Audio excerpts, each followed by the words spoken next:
भी यहाँ बिहार से बहते हुए ही बंगाल तक पहुंचती है। चुनाव का स्ट्रैटेजी पूरा छीन के लिया। एक टाइम है, अगर आप हमारे साथ लड़ने नहीं सकते हैं तो अब क्यों हम बंगाल में आते हैं? हमारे साथ, देश के साथ, देश के गरीबों के साथ, देश की जनता के साथ कोई सरोकार नहीं। ममता दीदी बंगाल के लोगों को गुमराह कर दी। भाजपा का पता हो गया जे एक टीएमसी का ऑल्टरनेटिव नहीं हो सकता है, कांग्रेस बन जा रहा है ऑल्टरनेटिव। ममता बनर्जी जी ने जिस प्रकार के शासन को स्थान दिया है, आज का माहौल बंगाल में बंग भंग जैसी स्थिति बनाई है। ये बीजेपी लोग सब फालतू आदमी है, बकवास करते हैं, हवा गर्म करते हैं चुनाव में जीतने के लिए, लेकिन fact is very bad. Ganga का किनारा, कोलकाता का रसगुल्ला, बेलूर मठ, मां दुर्गा काली का आशीर्वाद, रविंद्र संगीत का साथ। कहते हैं Bengal is all about culture and emotions, लेकिन उसी बंगाल का एक और चेहरा भी है, एक्शन एंड अग्रेशन। और तभी कहने वाले कहते हैं कि बंगाल में politics is not only about emotions but it's also a game of calculation, समझौता और समीकरण। सियासत की सीढ़ी चढ़ने के लिए इन दो कदमों के साथ बढ़ना बेहद जरूरी है। और बात अगर पश्चिम बंगाल की हो, जहां आज तक बीजेपी के लिए सत्ता का इंतजार खत्म ही नहीं हो रहा, तो वहां जीत की उम्मीद को पूरा करने के लिए समझौते के साथ समीकरण का भी हिसाब लगाना बेहद जरूरी है। ये वही बंगाल है जहां हिंदू वोटर्स का बोलबाला है, सवर्णों की संख्या सबसे ज्यादा है। मोटा मोटी देखें तो पश्चिम बंगाल का सियासी पर्यावरण बीजेपी का कमल खिलाने के लिए पूरी तरह से अनुकूल भी है। फिर भी बीजेपी आज तक पश्चिम बंगाल की सत्ता में नहीं आ सकी। क्यों? तो इस क्यों का जवाब बीजेपी के जो चाणक्य हैं, उन्होंने कई बार हारने के बाद एक बार फिर जवाब ढूंढ लिया, और वो जवाब है नई रणनीति, चुनौतियों से निपटने का नया तरीका, अलग तरह के सियासी तेवर। बंगाल के रण को देखते हुए बीजेपी के ये तेवर क्या इशारा कर रहे हैं, आज के पॉलिटिकल कॉरिडोर में हम इसी का विश्लेषण करेंगे।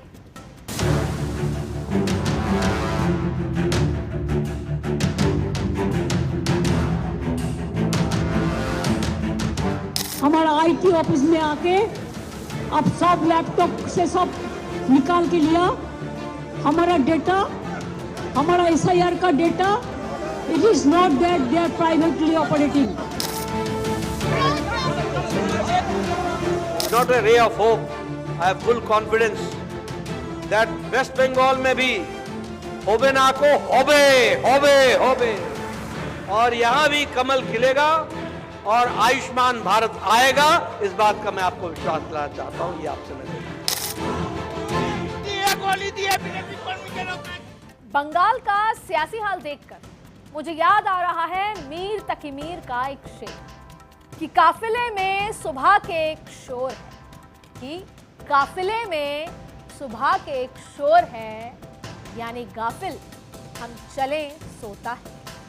और पश्चिम बंगाल में भी चुनावी आहट बाद सियासी सुबह की शुरुआत एक शोर के साथ हो रही है। ये शोर मैं इसलिए सुन पा रही हूं क्योंकि कांग्रेस के बाद 3 दशक से ज्यादा समय तक वाम मोर्चा और उसके बाद लगातार तृणमूल कांग्रेस की सरकार।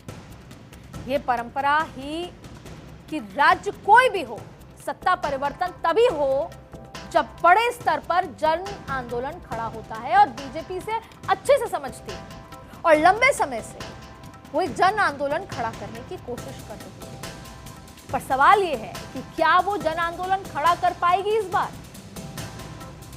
कभी आरजेकर में रेप की वारदात, कभी महिला कार्यकर्ताओं के साथ हिंसा, ऐसे तमाम मुद्दों के बावजूद भी जिसको बीजेपी मुखर तरीके से लगातार उठा रही है, पर नतीजा क्या रहा?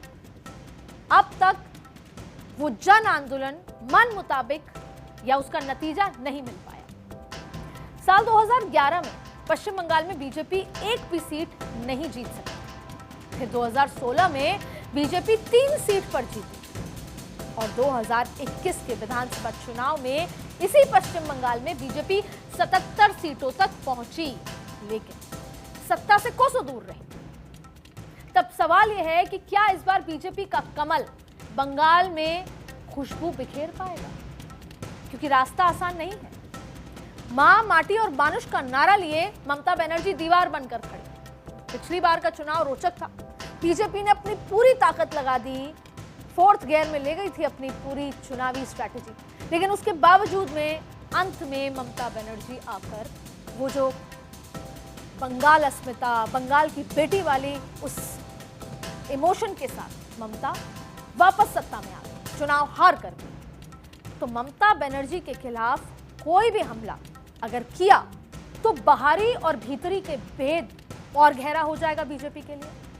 और बीजेपी के पास अभी भी ऐसा कोई चेहरा नहीं है जो ममता से मुकाबला कर सके। तो सवाल यह है कि क्या बीजेपी बंगाल में चुनाव से पहले ही हार गई? तो जवाब है नहीं। बीजेपी कोई भी चुनाव हारने के लिए नहीं लड़ती है, वो पूरी तरीके से जीतने के लिए लड़ती है। तो इस बार उसकी स्ट्रैटेजी बदली। अटल बिहारी वाजपेयी कहते थे कि बीजेपी का कार्यकर्ता कभी हारता नहीं, वो या तो जीतता है या फिर सीखता है। तो इस बार बीजेपी पिछली हार से सबक सीखकर जीतने की पूरी रणनीति तैयार कर चुकी है और बीजेपी को उम्मीद है कि इस बार जीत का रास्ता बिहार से तैयार हो चुका है। नहीं समझ? आइए इस पहेली को थोड़ा आसान कर देते हैं। बिहार में जीत के बाद प्रधानमंत्री नरेंद्र मोदी ने जब कार्यकर्ताओं को संबोधित किया तो मैं वहीं थी।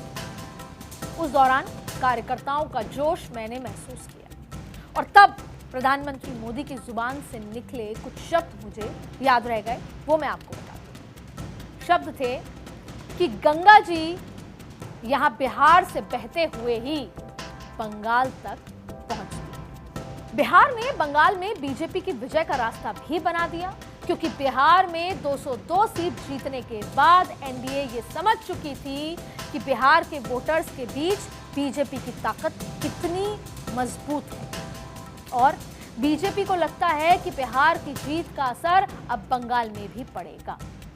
अब आप सोच रहे होंगे क्यों?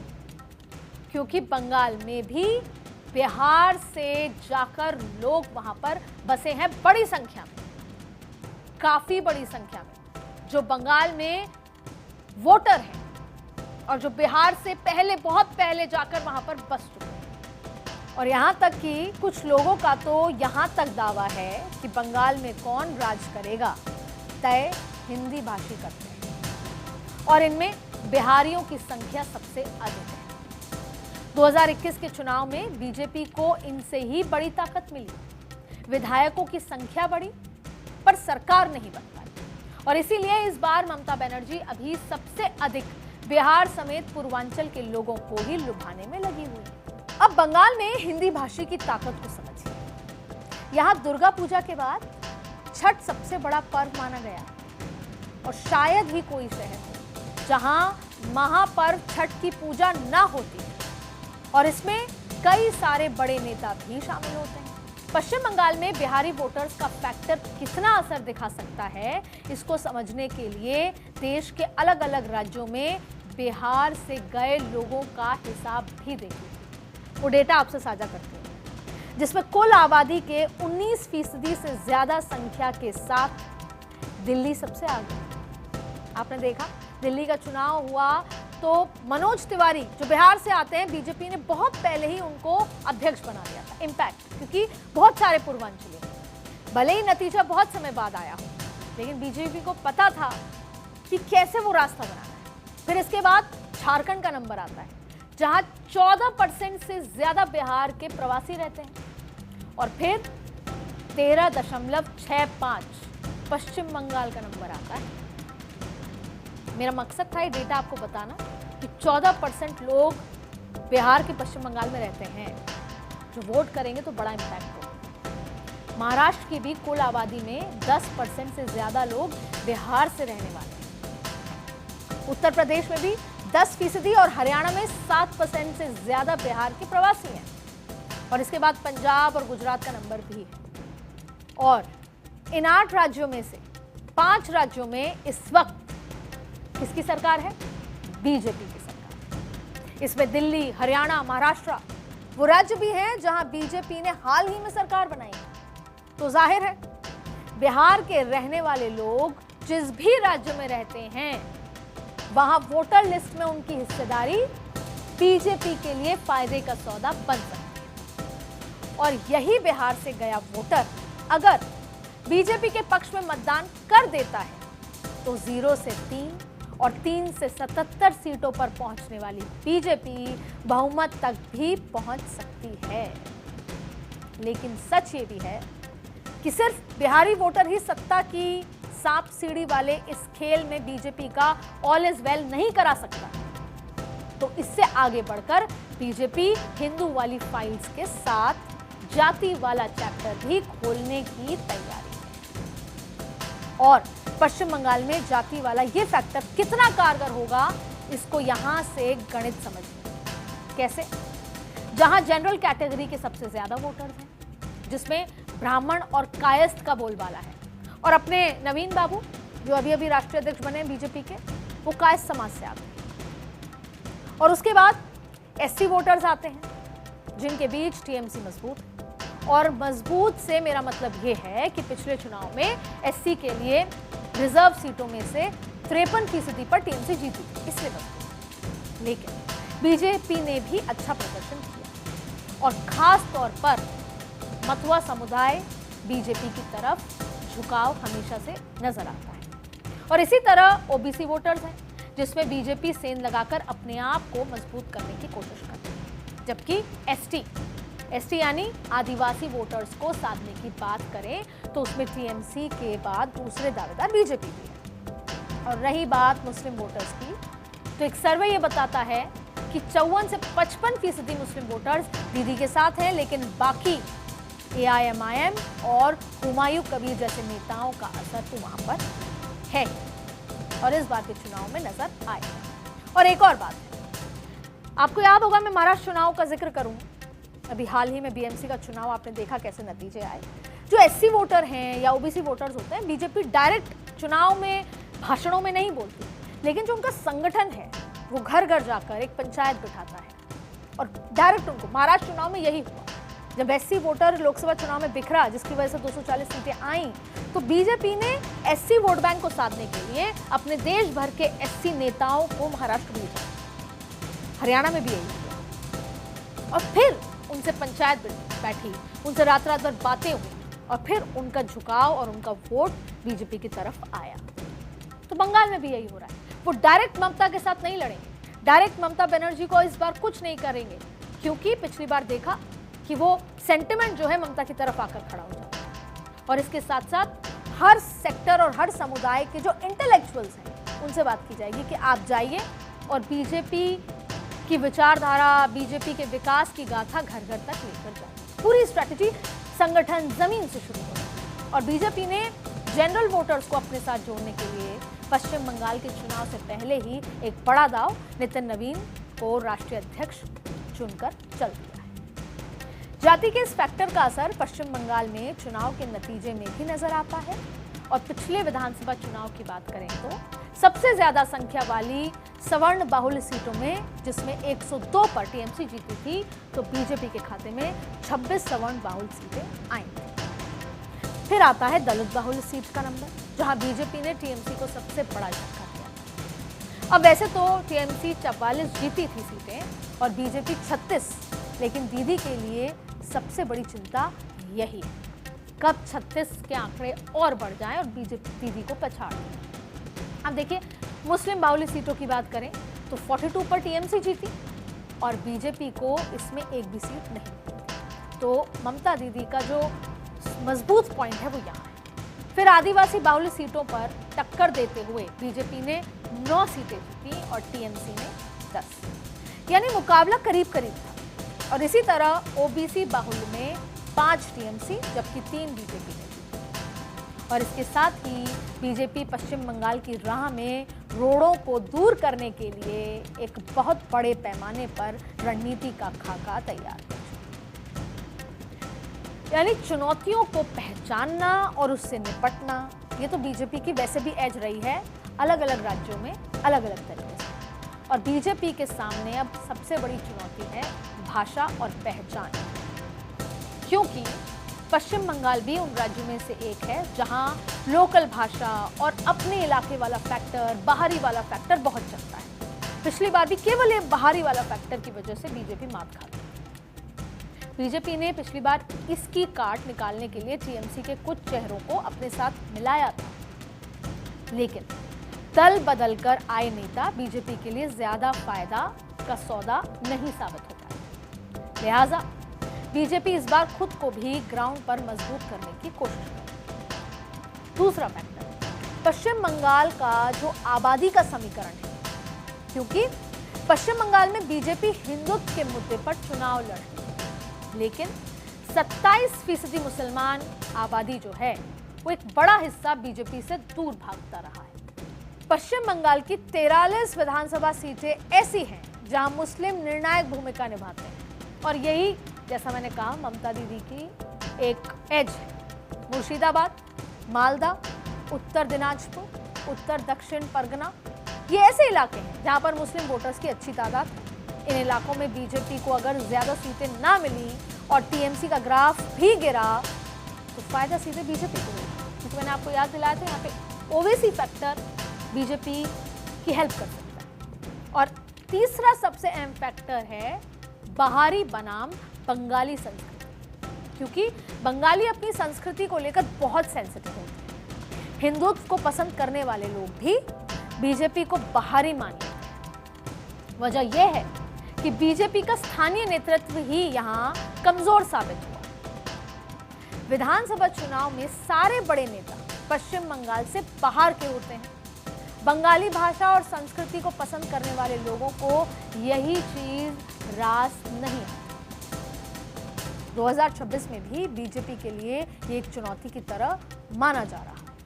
और इन चुनौतियों से निपटने के लिए बीजेपी के थिंक टैंक ने 5 पॉइंट के साथ एक ऐसा प्लान तैयार किया है जिसकी मदद से बीजेपी ये कोशिश कर रही है कि पश्चिम बंगाल में अपने पैर जमा सके। पश्चिम बंगाल में बीजेपी का 5 स्टेज का ये प्लान क्या है, इसको समझने के लिए आरएसएस की रणनीति के साथ बीजेपी की तैयारियों को समझना, जिसमें सबसे अहम है प्रचंड हिंदुत्व की बात, क्योंकि पश्चिम बंगाल के पड़ोस में बांग्लादेश के अंदर हिंदुओं पर होते अत्याचार और उस पर ममता बनर्जी की खामोशी बीजेपी को बहुत बड़ा मौका दे सकती है। और इसके साथ ही हिंदुओं को एकजुट करने की कोशिश के साथ बीजेपी और उसका थिंक टैंक हिंदू अत्याचार के मुद्दे पर ममता सरकार को घेरने में किसी तरह की कसर छोड़ने को नहीं तैयार है। फिर तीसरा फैक्टर दलित वोटर्स के बीच पैर जमाने के लिए उनके घर